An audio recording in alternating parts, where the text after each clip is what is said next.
দেখো মা, আমি এরকম মেয়ে নই যে নিজের জায়গা চুপচাপ ছেড়ে চলে যাব।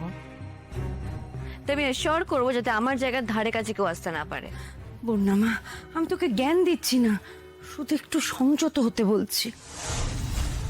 তোর বাবা কিন্তু তোর ওপর খুব রেগে আছে, আমার ওপরও রেগে আছে। এইসব কথা শুনলে কিন্তু অশান্তি হবে মা। হবে, অশান্তি হবে মা, আমার কিছু যায় আসে না।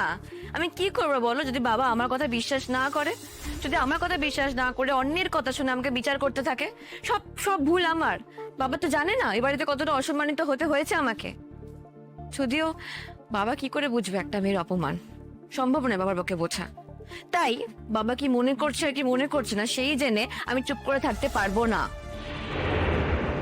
বাবা কি করেছে জানো, আমার ক্রেডিট কার্ড ব্লক করে দিয়েছে, জয়েন্ট অ্যাকাউন্ট থেকে আমার নাম সরিয়ে দিয়েছে, যাতে আমার হাতে টাকা না থাকে।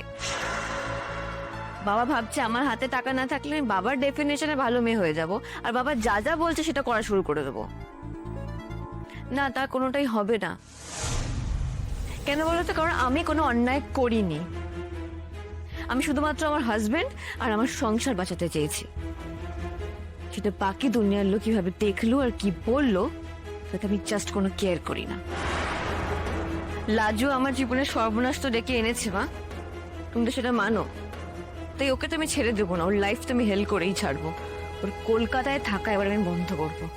কিন্তু ডিভোর্সের নোটিশটা নিয়ে কি করবি সেটা ভাবলি? কালকে লয়ারের কাছে যাব, তুমি পারলে যেও আমার সাথে। লাজু অনুভবকে তুমি মজা দেখিয়েই ছাড়বো। কোনো রকম ভাবে যদি আমি ডিভোর্সটা আটকে ওই বাড়িতে থাকতে পারি না। আর মা প্লিজ বাবাকে বলো নীতি কথা আর মাস্টার মশাই না হয়ে আমার বাবা হতে আগে। আমি এখন কোনো নীতি কথা ইন্টারেস্টেড নই মা, আমি এখন শুধু লাজুর ক্ষতিতে ইন্টারেস্টেড। বড় রকমের ক্ষতি, এমন ক্ষতি যাতে ও মাথা তুলে আর দাঁড়াতেই না পারে। আর অনুভবের কাছে ফেরার পথ ওর কাছে চিরকালের জন্য বন্ধ হয়ে যায়।